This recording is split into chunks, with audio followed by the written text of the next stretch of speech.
Hi friends! ఈరోజు నేను మీకోసం ఒక డిఫరెంట్ స్టోరీని ఎక్స్‌ప్లెయిన్ చేయబోతున్నాను. వయసులో పెద్దవాడైన భర్త, ఒంటరితనం పెంచుతున్న పరాయి దేశం. ఇలాంటి సమయంలో తన సొంత భాష మాట్లాడుతూ తనని అర్థం చేసుకునే ఒక కుర్రాడు దగ్గరైతే ఆ పరిచయం స్నేహం దాటి శారీరక ఆకర్షణను మించి ఒక అక్రమ సంబంధానికి దారితీస్తే మరి సమాజం ఏమంటుంది? ఆ యువకుడితో ఆమె వెళ్ళిపోయిందా? లేక తన దారి తాను చూసుకుందా? ఈ బోల్డ్ అండ్ ఎమోషన్ జర్నీ స్కిప్ చేయకుండా చివరి వరకు చూడండి. మూవీ స్టార్టింగ్ లో బంగ్లాదేశ్‌లోని నజనీస్ కుటుంబాన్ని చూపిస్తారు. ఆమె కుటుంబంలో అమ్మ, నాన్న, ఆమె ప్రాణంగా ప్రేమించే ఒక చిన్న చెల్లెలు ఉంటారు. ఒకరోజు నజనీస్ తన తల్లి చాలా విచారంగా కూర్చుని ఉండటం గమనిస్తుంది.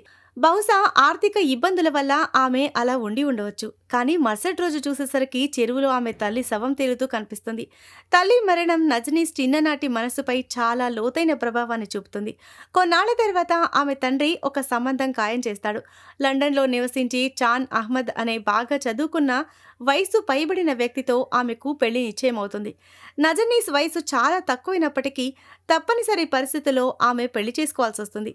తన ఊర్ని, ఇంటిని, ప్రాణ సమానమైన చెల్లిని వదిలేసి నజనీస్ పరాయి దేశానికి వెళ్ళిపోతుంది. ఇక్కడి నుండి కథ కొన్నేళ్ల తర్వాతకి షిఫ్ట్ అవుతుంది. నజనీస్ అత్తగారి ఇల్లు లండన్‌లో ప్రసిద్ధి బ్రిక్ లేన్ వీధుల్లో ఉంటుంది. కానీ ఆమెకు ఆ చోటు స్వేచ్ఛను ఇవ్వదు. సరిగ్గా చెప్పాలంటే అది ఒక బంగారు బోనులా మారిపోతుంది. ఆమె ప్రతి రాత్రి ఆకాశం వైపు చూస్తూ ఉంటుంది. ఎప్పటికైనా తనకు విముక్తి లభిస్తుందని ఎవరో చెబుతున్నట్లు ఆమెకు అనిపిస్తుంది. కొన్నిసార్లు జీవితం మనల్ని ఇలాంటి స్థితికి తీసుకొస్తుంది. అక్కడ మనం కేవలం శ్వాస తీసుకుంటాం తప్ప నిజంగా జీవించం. నజనీస్ పరిస్థితి కూడా సరిగ్గా అలాగే ఉంటుంది. పగలు రాత్రి అదే పని, అదే నిశ్శబ్దం, అదే ఒంటరితనం. ప్రస్తుతం ఆమెకు 2 కూతుర్లున్నారు. నిజానికి ఆమె మొదటి సంతానం ఒక బాబు. కానీ పుట్టిన కొన్ని నెలలకి శ్వాస తీసుకోవడంలో ఇబ్బంది కలగడం వల్ల అతను చనిపోతాడు. నజనీస్‌కు తన ఊరు, తన చెల్లెలు పదే పదే గుర్తుకొస్తూ ఉంటారు. ఆమె భర్త ఎప్పటికైనా నిన్ను బంగ్లాదేశ్ తీసుకెళ్తానని మాటిచ్చాడు. కానీ ఇప్పటి వరకు అది జరగలేదు. లండన్‌లో బంగాలీ ఇమిగ్రెంట్ జీవితం గడుపుతున్న చన్ను అహ్మద్ గురించి ఇప్పుడు తెలుసుకుందాం. ఇతనే ఆమె భర్త. అతని జీవితం నిండా కేవలం నిరాశ, నిస్పృహలే కనిపిస్తాయి. లండన్‌లో అతనికి ఆశించిన స్థాయిలో గౌరవం కానీ, విజయం కానీ దక్కవు. చన్ను మంచివాడే కానీ చాలా గర్వస్తుడు. ఎప్పుడూ కలల లోకంలో విహరిస్తూ ఉంటాడు. తన జీవితంలో ఏదో పెద్దది సాధించాలని అనుకుంటాడు. కానీ ఎప్పుడూ ఉద్యోగం, సమాజం, నిరాశల మధ్య కొట్టుమిట్టాడుతూ ఉంటాడు. అతను తన కూతుళ్లను కూడా లండన్ జీవనశైలికి అలవాటు పడనివ్వడు. కానీ అతని కూతుళ్లు ఇక్కడే పుట్టి పెరగడం వల్ల ఇక్కడి వాతావరణానికి తగ్గట్టుగా బట్టలు వేసుకోవాలని, స్వేచ్ఛగా ఉండాలని కోరుకుంటారు. ఇది చన్నుకు అస్సలు నచ్చదు. అతను రోజంతా తన పని గురించి, తనని తాను పొగుడుకోవడం గురించి మాట్లాడుతూ ఉంటాడు. అసలు నజనీస్ ఏం చెప్పాలనుకుంటుందో వినే ఓపిక కూడా అతనికి ఉండదు. ఒకరోజు చన్ను నజనీస్తో రాత్రికి మా బాస్ డిన్నర్కు వస్తున్నారు, వంటలు బాగా చెయ్యని చెప్తాడు. పిల్లలు స్కూల్కు, చన్ను ఆఫీస్కు వెళ్లిపోయాక నజనీస్ ఇంట్లో ఒంటరిగా మిగిలిపోతుంది. ఆమె తరచుగా ఉత్తరాల ద్వారా తన చిన్న చెల్లితో మాట్లాడుతూ ఉంటుంది. నజనీస్ ఉంటున్న నగరం ఒక కలల ప్రపంచమని, అక్కడ జీవితం చాలా అందంగా ఉంటుందని, మెరిసిపోయే చర్మం ఉన్న అందమైన మనుషులు ఉంటారని ఆమె చెల్లెలు భావిస్తుంది. కానీ అక్కడ అసలు జీవితం ఎంత భారంగా ఉందో నజనీస్కు మాత్రమే తెలుసు. రాత్రికి చన్ను తన బాస్ను ఇంటికి తీసుకొస్తాడు. భోజనం సమయంలో ఆ బాస్ నజనీస్ పెద్ద కూతురు షహానాను కొన్ని ప్రశ్నలు అడుగుతాడు. ఆమె సరిగ్గా సమాధానం చెప్పలేదన్న కారణంతో చన్ను బాస్ ముందే షహానాపై గట్టిగా అరుస్తాడు. బాస్ వెళ్ళిపోయాక నజనీస్ మళ్ళీ బంగ్లాదేశ్ వెళ్ళిపోదామని అడుగుతుంది. కానీ చన్ను మాత్రం ఇప్పుడు అన్నీ వదిలేసి వెళ్ళలేమని, తనకు ప్రమోషన్ కావాలని, అందుకే బాస్ను ఇంటికి పిలిపించానని చెప్తాడు.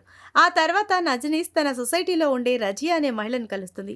రజియా చాలా మంచి మనస్తత్వం ఉన్న మహిళ. తన కూతురితో ఒంటరిగా నివసిస్తూ ఉంటుంది. రజియా ఇంట్లో ఉన్న కుట్టు మిషన్ చూసి నజనీస్ ఆకర్షితురాలవుతుంది.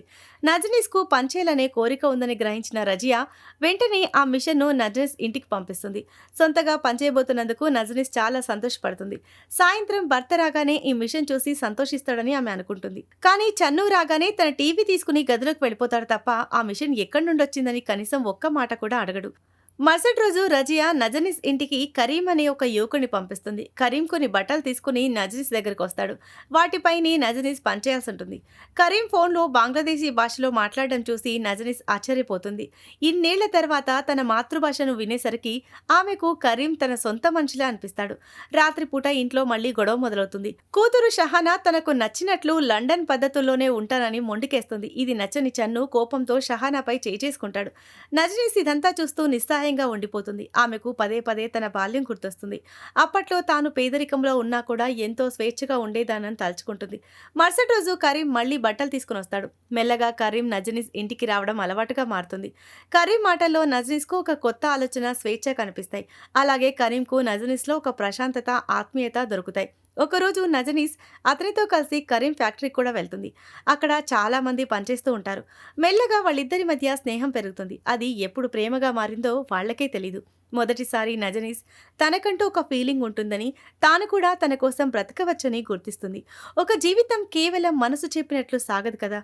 కరీంతో ఆమె బంధం ఒకవైపు నిజమనిపిస్తున్నా, మరోవైపు సమాజం దృష్టిలో తప్పు అనిపిస్తుంది. భర్త, పిల్లలు, సమాజం మధ్య ఆమె నలిగిపోతుంది. కానీ ప్రస్తుతం ఆమెకు దేని గురించి చింత లేదు. కేవలం ఆ క్షణాన్ని ఆస్వాదించాలి అనుకుంటుంది.